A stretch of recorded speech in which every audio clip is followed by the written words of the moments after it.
जी अस्सलाम वालेकुम। 96 part B start करते हैं और ये है इंटरनल कंट्रोल से रिलेटेड। अच्छा मुझे एक चीज बताइए, कल आपने लेक्चर लिए दोनों पार्ट्स, दोनों के अगर कलेक्टिव ड्यूरेशन देखें तो 1.5 घंटे के लगभग है।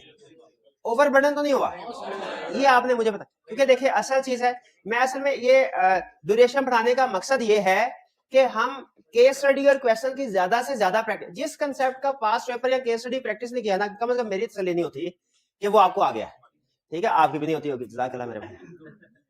तो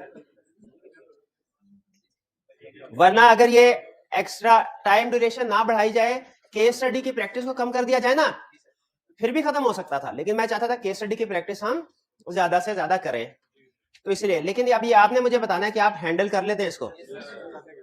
चले ठीक है, नहीं यानी ऐसा तो नहीं कि एक टॉपिक उधर से भी चल रहा है एक उधर से भी चल रहा है, तो ये क्या हो, क्योंकि दोनों की कंसेप्चुअल डिफरेंट है, एक सिर्फ थ्योरी वाला है, एक केस स्टडी वाला है, ठीक है। तो इसलिए मैं खुद भी प्लान कर रहा हूं और इस चीज की कोशिश कर रहा हूं कि बहुत ज्यादा बर्डन ना हो आपके ऊपर, ठीक है। सिर्फ 20% के करीब हमारा, आप देखिए जो ड्यूरेशन है वो इंक्रीज होगा, जो इफेक्टिव लेक्चर है तकरीबन। लेक्चर 96 पार्ट भी। अब हम स्टडी करने जा रहे हैं चैप्टर इंटरनल कंट्रोल वाला, चैप्टर है 12। कल हमने इंटरनल कंट्रोल के बारे में क्या सीखा कि इंटरनल कंट्रोल के डेफिनेशन सीखे, उसके लिमिटेशन सीखी, और रिस्पॉन्सिबिलिटीज क्या है मैनेजमेंट की और ऑडिटर की। आज हम सीखने जा रहे हैं elements of internal control system. Internal control system के एलिमेंट्स कितने होते हैं? देखिए कोई भी जो सिस्टम होता है ना, कोई भी सिस्टम हो, उसमें सिर्फ कोई एक हिस्सा नहीं होता, एक पार्ट नहीं होता उसका। ये एसी है, इसका सिर्फ एक हिस्सा नहीं है, एक हिस्सा इंडोर है, एक आउटडोर है। इंडोर में भी देखेंगे अंदर हो सकता है 2-3 पार्ट्स इसके सिग्निफिकेंट डिफरेंट हो। हमने अगर किसी भी सिस्टम को अंडरस्टैंड करना है, इसके सारे एलिमेंट्स को अंडरस्टैंड करना होगा। अगर फर्ज कीजिए आप किसी एसी रिपेयरिंग वाले के पास जाके कहते हैं कि मुझे पार्ट टाइम में एसी रिपेयर का काम सीखना चाहता हूं, वो आपको पूरा सिस्टम सिखाएगा। एसी के अंदर जितने भी हिस्से, जितने भी पार्ट्स हैं, सबकी अंडरस्टैंडिंग आपको होगी, तो आप ये कहेंगे कि हाँ मैं एसी सिस्टम समझ गया, वरना समझ ऐसे है।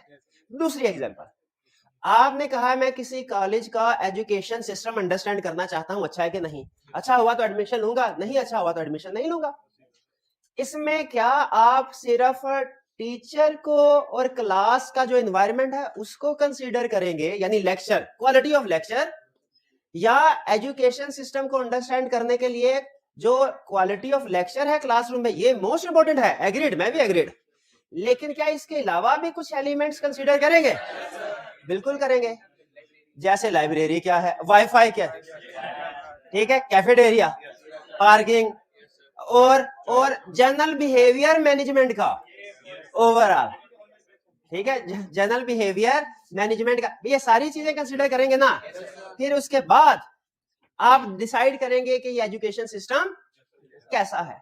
उसी तरीके से आपको आज के लर्निंग ऑब्जेक्टिव में सिर्फ एक चीज सिखा रहा है, जो सबसे काम की चीज, समरी डिटेल है, आगे मेन कंसेप्ट एक ही है कि आपने जब क्लाइंट का इंटरनल कंट्रोल सिस्टम अंडरस्टैंड करना है, जो कि हमने करना है रिस्क असेसमेंट के लिए, तो उसमें सिर्फ एक चीज कंट्रोल एक्टिविटी जरूरी नहीं है। हालांकि कंट्रोल एक्टिविटी सबसे अहम पार्ट है इंटरनल कंट्रोल का। इंटरनल कंट्रोल का सबसे अहम पार्ट क्या है? Control activities. लेकिन सिर्फ कंट्रोल एक्टिविटीज ही पूरा सिस्टम नहीं है, हमें इसके अलावा, कंट्रोल एक्टिविटीज के अलावा दूसरे एलिमेंट्स को भी अंडरस्टैंड करना होगा। यानी आप कंप्लीट इंटरनल कंट्रोल सिस्टम को अगर अंडरस्टैंड करना चाहते हैं, क्या सिर्फ सबसे अहम पार्ट कंट्रोल एक्टिविटीज को अंडरस्टैंड करें, या कि बाकी के एलिमेंट्स को भी? बाकी के एलिमेंट्स को भी। तो स्टैंडर्ड कहता है इंटरनल कंट्रोल सिस्टम के 5 एलिमेंट्स हैं, यानी जब भी आपने किसी भी इंटरनल कंट्रोल सिस्टम को अंडरस्टैंड करना है, 5 एलिमेंट्स की अंडरस्टैंडिंग ऑब्टेन करनी है। फिर इसके बाद आपने इस नतीजे पे पहुंचना है कि इंटरनल कंट्रोल स्ट्रांग है कि नहीं। जैसे एक छोटी सी एग्जांपल देता हूं, एक है कंट्रोल एक्टिविटी, ये जो हमने कंट्रोल्स पढ़े ना, जैसे ऑथराइजेशन होना एक इंटरनल कंट्रोल है, रिकंसिलिएशन बनना इंटरनल कंट्रोल है, सेग्रीगेशन ऑफ ड्यूटीज होना इंटरनल कंट्रोल है, ये आईटी से रिलेटेड कंट्रोल होना, पासवर्ड वगैरह, फायरवॉल, बैकअप, एंटीवायरस, ये भी कंट्रोल्स है। कंट्रोल्स बिल्ड किए गए, जैसे बैंक रिकंसिलिएशन स्टेटमेंट मैनेजमेंट ने कह दिया हर महीने बनेगी, कंट्रोल एक्टिविटी है। आपने कहा वाह वाह वाह वाह, और बैंक रिकंसिलिएशन बन भी रही है, बेहतरीन, वाह वाह वाह। लेकिन आपको पता चला इसको कोई हायर अथॉरिटी मॉनिटर नहीं कर रही। कंट्रोल एक्टिविटीज इन प्लेस हैं, मॉनिटरिंग और कंट्रोल नहीं है। बताइए अब आपकी ओवरऑल, अब देखिए ये इसी पॉइंट पे लाना चाह रहा हूं, सिर्फ कंट्रोल एक्टिविटीज को अंडरस्टैंड करना है कि बाकी एलिमेंट्स को भी, क्योंकि जिस चीज की मॉनिटरिंग ना हो रही हो वो अगर इनिशियली अच्छी भी हो नहीं। अब देखिए आपकी असाइनमेंट तकरीबन डेली हम चेक करते हैं ना, और आप में से कुछ स्टूडेंट फिर भी कुछ ना कुछ कर रहे हैं, लेकिन क्या हो अगर हम असाइनमेंट तो दिया करें, कंट्रोल्स है अच्छा, असाइनमेंट सर डेली देते हैं, लेकिन अगले दिन चेकिंग ना हो, क्या आहिस्ता आहिस्ता तादाद कम होगी, हमारा एक्सपीरियंस भी है कम होती जाए। तो कंट्रोल एक्टिविटीज भी होनी चाहिए उसको भी और मॉनिटरिंग ऑफ कंट्रोल भी एग्री करते हैं। एक और एग्जांपल देता हूं आपको ये कंसेप्ट समझाने के लिए कि हमें सिर्फ कंट्रोल एक्टिविटी नहीं सारे प्रोसेस होते। कंट्रोल किस चीज का होता है? रिस्क का। आपके ख्याल में किसी जगह पे किसी कंपनी में जो मैनेजमेंट है उसे नहीं कहना चाहिए हाँ सेल सिस्टम में ये कंट्रोल होने चाहिए, कर दो बिल्ड, कर दो बिल्ड, कैश सेल्स के भी कंट्रोल बिल्ड कर दिए, क्रेडिट सेल के भी कंट्रोल बिल्ड कर दिए। क्यों? सीएफओ से कहा क्यों कंट्रोल्स बिल्ड किए? उन्होंने कहा सर इससे पहले हम जिस कंपनी में थे वहां पे कैश सेल भी होती थी, क्रेडिट भी होती थी, बाद में पता चला कि इस नई वाली कंपनी में तो क्रेडिट सेल होती नहीं है, कुछ कंपनी सिर्फ कैश में काम करती है ना, क्रेडिट सेल होती। आप बताइए क्या अच्छा इंटरनल कंट्रोल सिस्टम आप कहेंगे? अच्छा इंटरनल कंट्रोल सिस्टम नहीं कहेंगे। वो खुद बताइए कि जो किताबों में पढ़ा है आपने controls, practically as it is जो पढ़ा है छाप दे कि पहले हर कंपनी का चूंकि information system, nature of transaction different होते हैं, तो पहले इंफॉर्मेशन सिस्टम अंडरस्टैंड करना चाहिए क्या है, फिर उसके बाद रिस्क असेसमेंट करनी चाहिए कहां पे रिस्क है। भाई एक क्रेडिट सेल का है, कर ही नहीं रहे, उसका रिस्क ही नहीं है, उसका इंटरनल कंट्रोल क्या करना है, ठीक है। और कैश सेल्स अगर कर रहे हैं फॉर एग्जांपल तो इस पे ज्यादा कंट्रोल्स की जरूरत है। अब कैश सेल्स में भी डिपेंड करता है कि क्या आप कैश सिर्फ कुछ कंपनी सिर्फ बैंक अकाउंट में कैश वसूल करते हैं, कुछ काउंटर पे आपने जैसे कुछ कॉलेजेस में भी देखा होगा बात, कुछ ऐसे होता है जो सिर्फ कहते हैं बैंक अकाउंट में पैसे जमा कराएं, कुछ कहते हैं बैंक में भी कन्वीनियंस है, बैंक में भी करवा सकते हैं कैश। तो क्या जो कंट्रोल्स बिल्ड होना चाहिए आंखें बंद करके कर दे कि पहले इंफॉर्मेशन सिस्टम अंडरस्टैंड करें क्या है, फिर उसके बाद उस इंफॉर्मेशन सिस्टम में देखिए रिस्क किस किस जगह पे है, क्योंकि इंफॉर्मेशन सिस्टम हर ऑर्गेनाइजेशन का एक जैसा नहीं होता। तो इंफॉर्मेशन सिस्टम, फिर रिस्क असेसमेंट देखें किस किस जगह पे रिस्क है, फिर जिस जिस जगह पे रिस्क है वहां कंट्रोल एक्टिविटी बिल्ड करें जो सबसे अहम है, और फिर कंट्रोल एक्टिविटी बिल्ड करने के बाद मॉनिटरिंग ऑफ कंट्रोल भी रखें। भाई ये सारे काम होने चाहिए। जब आपने इंटरनल कंट्रोल सिस्टम को अंडरस्टैंड करना है, इन सारे कंपोनेंट एलिमेंट्स को करना, इन्हें कहते हैं कंपोनेंट्स या एलिमेंट्स। यानी फिर से कि आपने जब कभी किसी भी कंपनी के इंटरनल कंट्रोल सिस्टम को अंडरस्टैंड करना है, अच्छा सबसे पहले तो आपने इंफॉर्मेशन सिस्टम को स्टडी करना है, लेकिन कौन से इंफॉर्मेशन सिस्टम को? Relevant to financial. कुछ इंफॉर्मेशन सिस्टम होते हैं रेलिवेंट टू फाइनेंशियल स्टेटमेंट नहीं होते। जैसे पीआईए का ऑडिट करने के लिए जाए तो उनका एक सिस्टम होगा जिसके जरिए सेल्स परचेज की रिकॉर्डिंग होती है, एक उनका और इंफॉर्मेशन सिस्टम होगा जिसमें जो जहाज हवा उड़ रहा होता है उसका कंट्रोल टावर के साथ राब्ता होता है, कम्युनिकेशन होती है। क्या हमें वो भी चेक करने की जरूरत है? नहीं, क्यों नहीं? उसका ताल्लुक तो ऑपरेशन से है। हमने इंफॉर्मेशन सिस्टम कौन सा स्टडी करना है? Relevant to financial statement. और ये आपको बताया था कौन कौन से होते हैं? Sale system, purchase system, payroll system, cash and bank system, inventory and fixed. ये तो आपको पता है। इंफॉर्मेशन सिस्टम जब हम अंडरस्टैंड करते हैं ना तो बेसिकली क्या, जैसे आप कहें सर ने कहा था सेल्स सिस्टम अंडरस्टैंड करना है, अब सेल्स सिस्टम में क्या अंडरस्टैंड करेंगे कि सेल्स की ट्रांजैक्शन इनिशिएट कहां से हो रही है, कितने डिपार्टमेंट से गुजरती है, हर डिपार्टमेंट में क्या एक्टिविटी परफॉर्म होती है, क्या रिकॉर्ड बनता है, और कैसे फिर फाइनल वो फाइनेंशियल स्टेटमेंट में जाके रिकॉर्ड होती है। जैसे सेल्स सिस्टम की अगर आप कहें तो क्विक एग्जांपल दे दूं आपको। सेल्स सिस्टम में टोटल 4 डिपार्टमेंट्स इन्वॉल्व होते हैं, एक सेल की ट्रांजैक्शन 4 डिपार्टमेंट से गुजरती है। Sales order department, goods dispatch department, sale invoice department और जीएल यानी जनरल लेजर यानी accounts department. Sales order department में कस्टमर आता है, ऑर्डर देता है, देखा जाता है ये नया कस्टमर है कि एग्जिस्टिंग कस्टमर है, कैश है कि क्रेडिट है, कैश है तो फौरी अप्रूव कर दो सेल, क्रेडिट का है तो देखो अगर एग्जिस्टिंग कस्टमर है तो देखो कहीं इसकी क्रेडिट लिमिट पहले डिसाइड हुई है, ऑर्डर उससे ज्यादा का तो नहीं है, उससे ज्यादा का तो ऑर्डर रिजेक्ट कर दो, हर एक की क्रेडिट लिमिट होती है ना। जो उसकी फाइनेंशियल पोजीशन हैसियत के लिहाज से डिसाइड करता है। और अगर नया कस्टमर है तो उसकी क्रेडिट लिमिट सेट करो, फिर उसके बाद क्रेडिट लिमिट के मुताबिक सेल्स ऑर्डर अप्रूव कर दो। सेल्स ऑर्डर अप्रूव होने, यह है सेल्स ऑर्डर डिपार्टमेंट का काम। फिर जाते हैं गुड्स डिस्पैच डिपार्टमेंट में। गुड डिस्पैच डिपार्टमेंट वाला इस अप्रूव्ड सेल्स ऑर्डर की बेस पे कस्टमर को चीजें डिस्पैच कर देता है और एक डॉक्यूमेंट बनाता है जिसे गुड्स डिस्पैच नोट कहते हैं। फिर ये गुड्स डिस्पैच नोट अगले डिपार्टमेंट भेज दिया जाता है, इनवॉइसिंग डिपार्टमेंट तीसरा। इनवॉइसिंग डिपार्टमेंट सेल्स ऑर्डर और गुड डिस्पैच नोट की बेस पे सेल इनवॉइस बनाता है और फिर वो एक कॉपी अपने पास, एक कस्टमर को, और फिर आगे भेज देता है।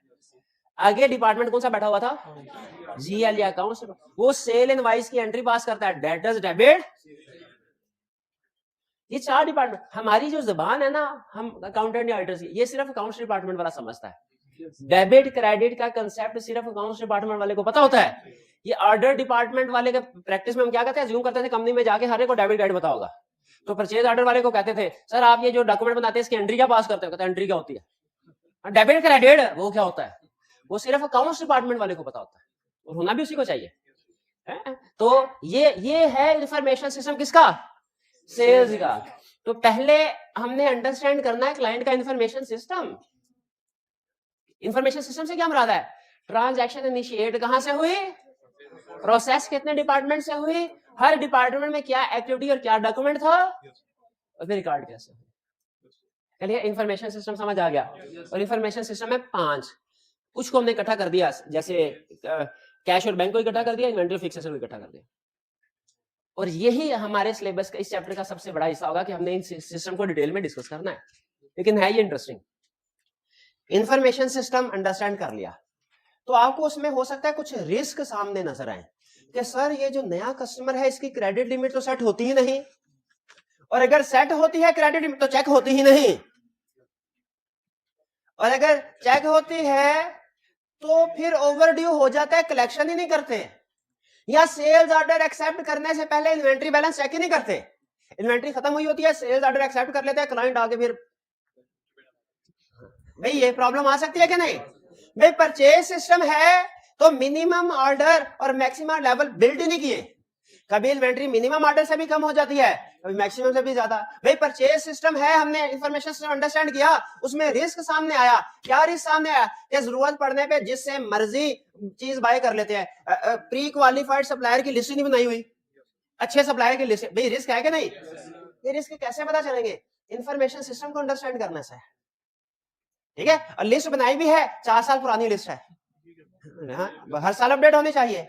या लिस्ट बनाई भी है, लेटेस्ट है, इतनी लेटेस्ट कि अगर अकाउंट क्लर्क भी चाहे उसमें अपना सप्लायर ऐड कर सकता है। चीजें रिसीव होती हैं परचेज में, कोई चेक ही नहीं करता, सही है ऑर्डर के मुताबिक। ये सारे क्या है? रिस्क है। तो जब आपने इंफॉर्मेशन सिस्टम को अंडरस्टैंड करना है, उसके बाद रिस्क असेसमेंट करने हैं कि इसमें से रिस्क किस किस जगह पे है। सेकंड नंबर पे रिस्क देखें, पहले इंफॉर्मेशन सिस्टम को अंडरस्टैंड करना है, फिर रिस्क असेसमेंट। क्या एंटिटी अपने इंफॉर्मेशन सिस्टम से रिस्क आइडेंटिफाई कर रही है? अब रिस्क की उसने कुछ निशानियां दी हैं कि जब कभी चेंज होगा, कोई न्यू रेगुलेशंस होगी, एम्प्लॉइज चेंज होंगे, बिजनेस ऑपरेशन चेंज होंगे, फॉरेन करेंसी ट्रांजैक्शन होगी, यानी वही जो हमने लिस्ट पढ़ी थी ना चैप्टर 2 में, उसी में से कुछ आइटम उठा के वो मैनेजमेंट को भी सिखा रहा है इन चीजों में रिस्क होता है। वो एग्जांपल्स हैं कि एंटिटी जब अपना रिस्क असेसमेंट प्रोसेस चलाएगी, किस लिए? ताकि इंफॉर्मेशन सिस्टम में से रिस्क आइडेंटिफाई हो सके। तो उसे कैसे पता चलेगा किस जगह पे रिस्क है? उसने कुछ रिस्क फैक्टर्स लिखे हुए हैं, इनमें से कोई रिस्क फैक्टर हमारे लिए नया नहीं है, सारे चैप्टर 2 में पढ़े हुए हैं या चैप्टर 19 में, चैप्टर 2 में वैसे कहूं। लेकिन लिंक समझ आ रहा है आपको दोनों में? सबसे पहले हमने इंफॉर्मेशन सिस्टम अंडरस्टैंड करना है, कौन सा? Relevant to financial statement. कौन सा? सेल्स सिस्टम है, रेलिवेंट टू फाइनेंशियल। परचेज है, फिर देखना है कि क्या एंटिटी इस इंफॉर्मेशन सिस्टम को अंडरस्टैंड करके इसमें से रिस्क आइडेंटिफाई कर रही है, और अगर रिस्क आइडेंटिफाई कर रही है, फिर इसके बाद हर रिस्क पे where there is a risk there should be control. हर रिस्क के लिए कोई कंट्रोल बनाया है, डिजाइन किया है, इंप्लीमेंट किया है। वो कंट्रोल की कई टाइप्स हो सकती हैं, ठीक है, वो डिपेंड करता है रिस्क के लिहाज से कंट्रोल। जैसे कभी ऑथोराइजेशन, ठीक है, अगर रिस्क ये है कि फेक पेमेंट हो रही होगी, ऑथोराइजेशन कि पेमेंट से पहले ऑथोराइजेशन करो, पेरोल शीट से पहले ऑथराइजेशन होनी चाहिए, फिर पेरोल शीट पे होगी। क्रेडिटर्स को पेमेंट करनी है, पहले सीएफओ ऑथराइज करेगा, गुड शीट नोट वगैरह चेक करेगा, इनवॉइस चेक करेगा, फिर पेमेंट होगी। अगर रिस्क है कि हमारी इन्वेंट्री चोरी हो सकती है, फिर रिकंसिलिएशन बनाओ, स्टॉक काउंट करो, ठीक है। अगर आईटी सिस्टम यूज कर रहे हैं तो इंफॉर्मेशन प्रोसेसिंग कंट्रोल्स इंप्लीमेंट करो, IT general control, IT application controls.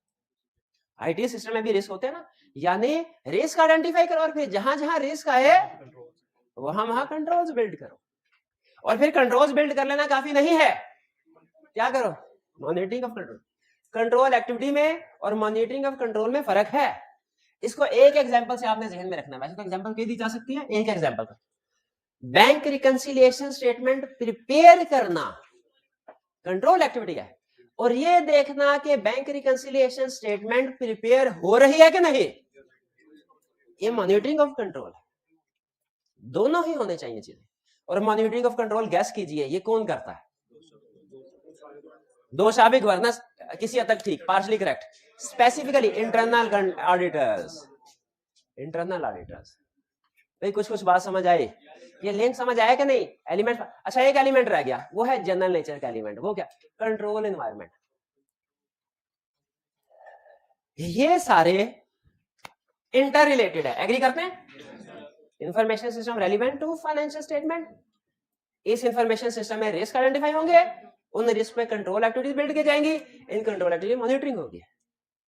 Basic question आपका ये एसी है, आपके ख्याल में क्या, दो ऑप्शन दे रहा हूं। पहली ऑप्शन, इस एसी को, इसका आपने सिस्टम सारा समझ लिया, सिस्टम सारा समझ लिया, फिर भी एक चीज समझ नहीं, आपने अपने उस्ताद से पूछा, उस्ताद जी मैं दो जगहों पे गया हूं, दोनों जगहों पे एसी यही है, सेम नया है, टेम्परेचर दोनों जगह पे 20, एक जगह पे कूलिंग करके नहीं दे रहा, दूसरी जगह पे तो ठंडा कर रहा है, बर्फ कर रहा है, ये चक्कर क्या है उसने कहा नहीं कुछ और फर्क भी होगा, ये कहाँ कहाँ तुमने देखा, हमने कहा एक हमने देखा मुल्तान में लगा और दूसरा देखा मरी में।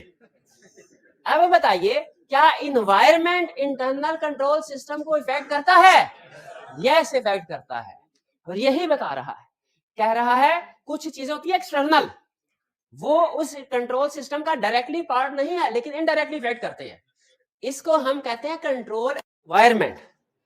ये है बोर्ड ऑफ डायरेक्टर्स का आशीर्वाद। ये कंट्रोल एनवायरनमेंट क्या है, बोर्ड कहता है जब तक बोर्ड ऑफ डायरेक्टर्स या higher management internal control system को सपोर्ट नहीं करेगी ना, जितना मर्जी इंफॉर्मेशन सिस्टम अच्छा अंडरस्टैंड कर ले, रिस्क कंट्रोल एक्टिविटी बिल्ड करे, मॉनिटरिंग करे, कुछ नहीं काम होने वाला। एग्जांपल, पहली एग्जांपल, उन्होंने इंटरनल ऑडिट डिपार्टमेंट का बजट ही नहीं अप्रूव किया, वो 2-3 लोगों के साथ ही काम कर रहा है, क्या मॉनिटरिंग होगी, काम ही खत्म। या बोर्ड ऑफ डायरेक्टर्स दूसरों के लिए तो सिस्टम बना लिया, खुद ओवरराइड कर रहे हैं, क्या सिस्टम चल पाएगा। हालांकि रिस्क असेसमेंट हुई है, कंट्रोल एक्टिविटीज हो रही हैं, लेकिन अगर टॉप लेवल मैनेजमेंट खुद ओवरराइड कर रही है कंट्रोल्स को, मैनेजमेंट की एक थ्योरी है कि जो जूनियर्स होते हैं ना या जो फॉलोअर्स, वो अपने लीडर्स को कॉपी करते हैं, जो जूनियर्स होते हैं वो अपने सीनियर्स को कॉपी करते हैं। ठीक है, बच्चों के बारे में भी ये कहा जाता है कि बच्चे बात नहीं मानते हैं, ऐसे है ना, क्यों नहीं मानते वाला, चाइल्ड साइकोलॉजिस्ट कहते हैं, क्या कहते हैं, कहते हैं बच्चे सुन के नहीं देख के सीखते हैं, बच्चों को लाख कहा जाए भाई झूठ नहीं बोलना, झूठ नहीं बोलना, और खुद के मिलने में आए तो बच्चों से ही कहलवा दिया, उनसे कह दो घर पे नहीं है, तो बच्चे क्या करते हैं, सुन के नहीं देखेंगे वही। तो उसी तरह एम्प्लॉइज होते हैं जूनियर, ये भी सुन के नहीं, सिस्टम जितना मर्जी बना ले, जितने मर्जी मैनुअल इशू कर दे, देख के सीखते हैं। जब ये देखेंगे ना सीईओ से, भाई खुद तो अमल कर नहीं रहे, मैनेजर काउंट कहेगा मैं भी नहीं अमल करता। ये है कंट्रोल एनवायरनमेंट। और कुछ जगहों पे तो कंट्रोल एनवायरनमेंट का उसने स्टैंडर्ड ने इतना एम्फसाइज किया, उसने कहा ये लो तुम्हें पता की बात बताता हूँ, कंसेप्ट तो सारे समझ लिए, डिटेल एग्जांपल भी घर जाके पढ़ लोगे, पता की बात बताता हूँ। किसी कंपनी में इंटरनल कंट्रोल सिस्टम को अंडरस्टैंड आपने करना है ना, पांचवा एलिमेंट को अंडरस्टैंड करना है, एग्रीड। क्योंकि हालांकि सबसे अहम हमारे लिए एग्जाम पॉइंट ऑफ व्यू से, एग्जाम पॉइंट ऑफ व्यू से सबसे अहम कौन सा है, आज के लेक्चर के बाद जितनी डिस्कशन होगी कंट्रोल एक्टिविटी की होगी, लेकिन स्टैंडर्ड क्या कहता है, सबको अंडरस्टैंड करना है, फिर ही आप इस नतीजे पे पहुंचेंगे कि इंटरनल कंट्रोल स्ट्रॉन्ग है कि वीक है। और इससे भी अगली बात करता है, कहता है सबसे इसमें भी पांचों को अंडरस्टैंड करना ना, इसमें भी सबसे पहले कंट्रोल एनवायरनमेंट को अंडरस्टैंड करो। कंट्रोल एनवायरनमेंट क्या है? दो चाबी गवर्नेंस का एटीट्यूड, अवेयरनेस, वो कंट्रोल्स को फॉलो करते हैं कि नहीं, कोड ऑफ कंडक्ट इशू किया, इंप्लीमेंट किया है कि नहीं, क्या डायरेक्टर्स छोटी गलती पे, छोटे फ्रॉड पे इबरत का निशान बनाते हैं कि नहीं बनाते? ये चीजें हैं कंट्रोल एनवायरनमेंट। ये इसी तरह सारे टिक करते जाएंगे जो जो मौजूद है। कैसे पता चलेगा कंट्रोल एनवायरनमेंट किसी जगह पे स्ट्रांग है कि वीक है? कैसे पता चलेगा? कंट्रोल एनवायरनमेंट स्टैंडर्ड क्या कहते हैं? सबसे पहले क्या करो? कंट्रोल एनवायरनमेंट को अंडरस्टैंड करो। हमने कहा सबसे पहले क्यों? उसने कहा इसलिए कि अगर कंट्रोल एनवायरनमेंट, गौर से सुनिएगा, अगली लाइन बहुत काम की है। अगर कंट्रोल एनवायरनमेंट स्ट्रांग है ना, बाकी एलिमेंट्स को अंडरस्टैंड करो। अगर कंट्रोल एनवायरनमेंट वीक है, बाकी एलिमेंट्स को अंडरस्टैंड करने की जरूरत ही नहीं, बाकी ऑटोमेटिकली वीक होंगे। बड़ा अहम कंसेप्ट है। जिस घर का सरबराह ही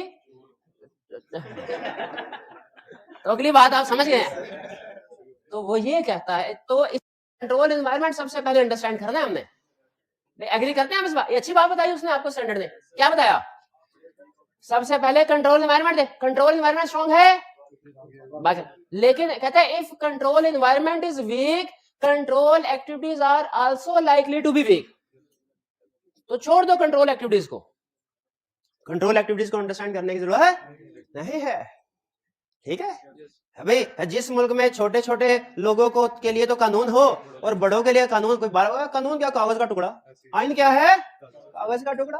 तो क्या वहां पे आप समझते हैं कि कानून का निजाम जो है मजबूत होगा? वहां पे कोई भी कानून पे अमल नहीं करेगा। वहां पे हम भी कहेंगे, हमारे बड़े जो हैं, जो बड़ी बड़ी जगहों पे बैठे हैं, वो अगर कानून के ऊपर अमल नहीं करते अपने लेवल पे, तो हम भी इशारा तो तोड़ ही सकते हैं, इतना कोई हम पे हमारा भी बनता है। यही कंसेप्ट सिखा रहा है। पहले सबसे पहले क्या करना है? Control environment. तो कैसे पता चलेगा आपको कि किसी कंपनी का कंट्रोल एनवायरनमेंट स्ट्रांग है कि वीक है? कहता है आपको लिस्ट देता हूं, ये लिस्ट पढ़ लो। अगर ये चीजें हैं, अच्छा ये हमने मुख्तलिफ जगहों पे डिस्कस की हैं सारी चीजें, कंसेप्ट थीम मैंने बिल्ड कर दिया है, कंसेप्ट सारे बता दिए हैं, डिटेल एक्सप्लेनेशन पढ़नी है आपने, सारे कंसेप्ट बिल्ड कर दिए। किसने अगर कोई कंसेप्ट रह गया हो ना, तो कल फिर डिस्कस कर लेंगे। आपने घर जाके क्या करना है? इन सारे एलिमेंट्स को पढ़ना है। पहले मैच कर लें, देखें वही 5 एलिमेंट है। पहले कंट्रोल एनवायरनमेंट है, सबसे पहले क्यों लिखा? सबसे अहम है। फिर information system relevant to financial statements, इसमें बता रहा है कि कौन कौन सी सेल्स पर ट्रांजैक्शंस किस डिपार्टमेंट से गुजरेगी, क्या क्या प्रोसीजर। फिर एंट्री रिस्क असेसमेंट प्रोसेस, फिर क्या आएगा? Control activities. कंट्रोल एक्टिविटीज में देखें जो एग्जांपल दे रहा है, क्या सारी एग्जांपल्स हमने पढ़ी है? Authorization, performance. अच्छा परफॉर्मेंस रिव्यू क्या होता है? सुन ले, वही काम अगर ऑडिटर करे ना, उसे कहते हैं एनालिटिकल प्रोसीजर, और वही काम अगर मैनेजमेंट करे, परफॉर्मेंस रिव्यू। भाई इस डिपार्टमेंट के मैनेजर ने इतनी सेल की, इस डिपार्टमेंट के मैनेजर ने कम सेल की, ये फर्क किस? मैनेजमेंट भी ये कंपैरिजन नहीं कर रही होगी। ऑडिटर करे तो एनालिटिकल प्रोसीजर, मैनेजमेंट करे तो परफॉर्म, कंसेप्ट वही है। ठीक है, तो ये भी एक इंटरनल कंट्रोल एक्टिविटी की एग्जांपल है। फिर इसके बाद इंफॉर्मेशन प्रोसेसिंग कंट्रोल, ये कौन से कंट्रोल होता है? आईटी से फिजिकल कंट्रोल कौन से हैं?